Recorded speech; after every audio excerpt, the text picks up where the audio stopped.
biar menutupi kehamilan dia ya, biar ada pasangan gitu ya.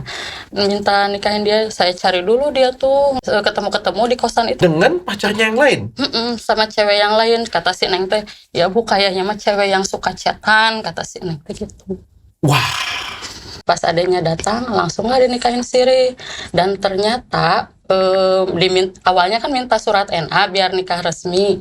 Dan ternyata dia tuh udah punya istri, duda, anak 2. Jadi gak bisa minta NA, soalnya cerainya cuma ditalak aja, gak cerai pengadilan agama. Makanya dia dinikahin siri teh gitu. Oh, ternyata dia ini sudah punya istri sebelumnya, sudah pernah nikah, anak 2. Kejadiannya sama persis awalnya kayak dia. Hamil di luar nikah juga, sama persis. Iya. Wah, penyakit deh cowok ini ya. Iya. Berarti dia bercocok tanam pindah-pindah terus ya kayak gini ya? Iya, nanamin benih mungkin.